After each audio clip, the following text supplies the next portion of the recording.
Sir, Congress के राष्ट्रीय अध्यक्ष हैं मल्लिकार्जुन खड़गे, वो इशारों में उत्तर प्रदेश के मुख्यमंत्री योगी आदित्यनाथ पर निशाना साध रहे हैं कि गेरुए कपड़े पहनते हैं, सर पे बाल नहीं होते और धर्म की बात करते हैं, जातिवाद फैलाने की बात करते हैं। उन्होंने एक नसीहत भी दी है योगी आदित्यनाथ को, यदि आपको राजनीति करनी है तो सफेद कपड़े पहनिए, वरना बीजेपी हाईकमान से उन्होंने अपील की है, रिक्वेस्ट की है कि ऐसे नेताओं को राजनीति से मतलब हटा देना चाहिए, उनको खुद ही राजनीति से अलग हो जाना चाहिए यदि उनको साधु बनना है तो।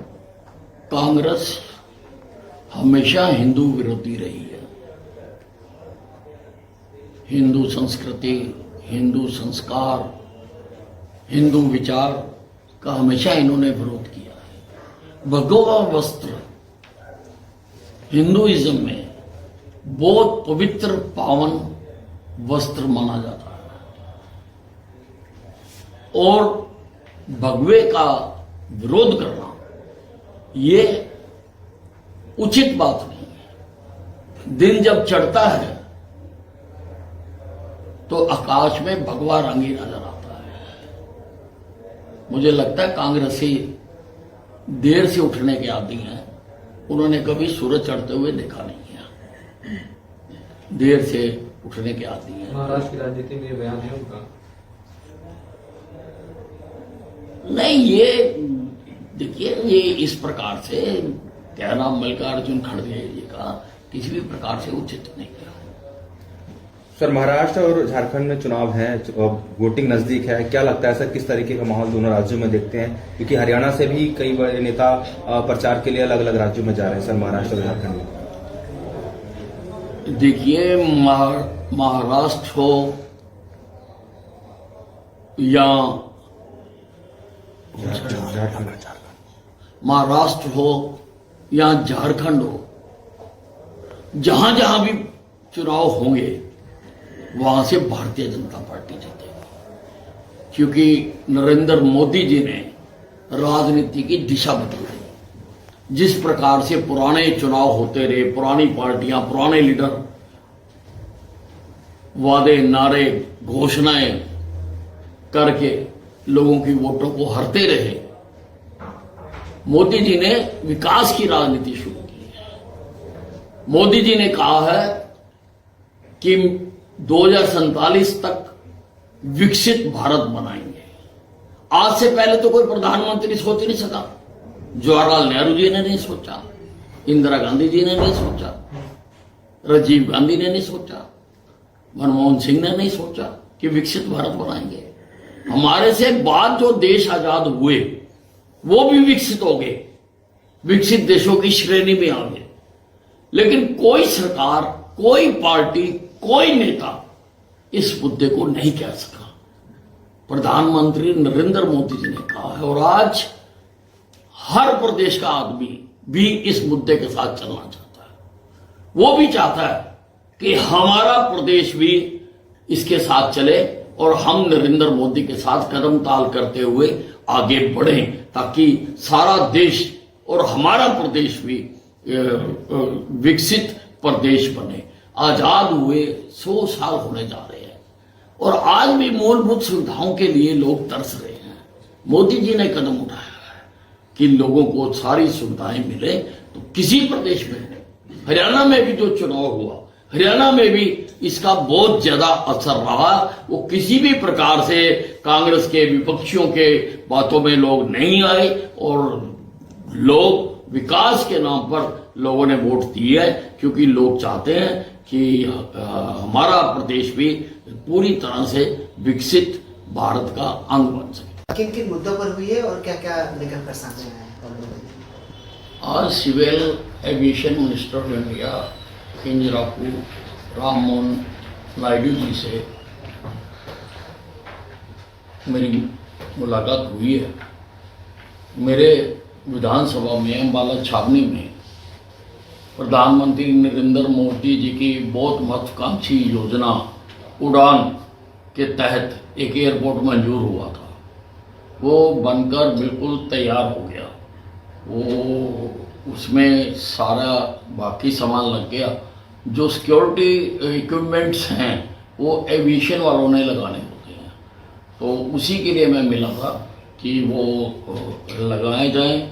और लगाते ही हम जल्दी उड़ान शुरू कर देंगे। मैंने उनको न्योता भी दिया है कि आप आकर वहाँ से हमारा एयरपोर्ट का उद्घाटन करें। क्या भरोसा दिलाया गया? नहीं, बिल्कुल, उन्होंने कहा, उसी वक्त स्टाफ बुलाकर उन्होंने कह दिया था कि इमीडिएटली जो सारी फॉर्मेलिटीज हैं वो हम पूरी करते हैं।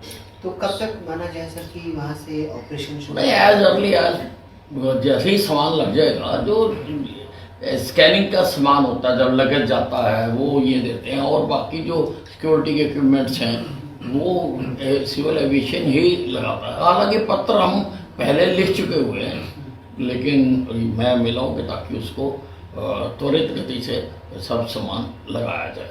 सर, एक आज बड़ा सम्मेलन है बिजली मंत्रियों का, सभी राज्यों के जो बिजली मंत्री हैं वो दिल्ली पहुंच रहे हैं। हाँ जी, हाँ जी। किस तरीके का सर सम्मेलन है, क्या प्रदेश के को लेकर बातचीत होगी बिजली संबंधित? नहीं, उसमें सारा जो बिजली की जो लागत है जी, उसको कम करना और जनरेशन बढ़ाना आदि मुद्दों पर चर्चा होनी है। उसमें मेरे अधिकारी गए हैं, मुझे कहीं और जाना है, इसलिए मैं उसमें नहीं जा रहा हूँ। सर, प्रीपेड मीटर को लेकर लोग समझा है, आप लोग की तरफ से प्रोजेक्ट भी शुरू किया गया है, तो कैसे समझाएंगे तमाम लोगों को?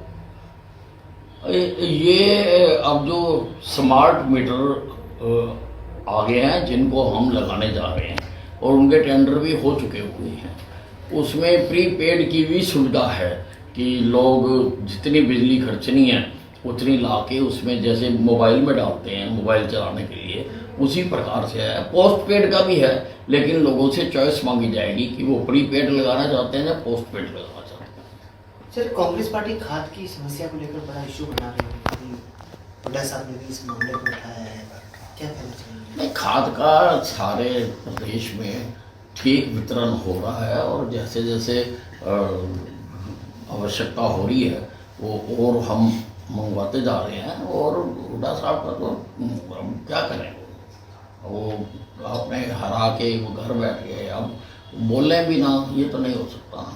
वो तो दावा कर रहे हैं कि हमारे बराबर के हमें वोट मिले हैं और सत्र भी जो विधानसभा का बुलाया गया है इसलिए 3 दिन को बुलाया गया, वरना किसान घेर लेंगे। सर, विपक्ष जो है वो सेशन बढ़ाने की मांग कर रहा है।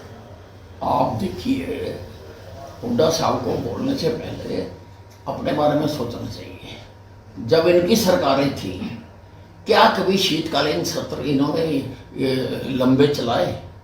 मैं तो 7 बार का विधायक हूँ, सारे मुख्यमंत्रियों के कार्यों को मैंने देखा है, सारों के। तो वो ठीक है, बोलने के लिए बोल रहे हैं, बाकी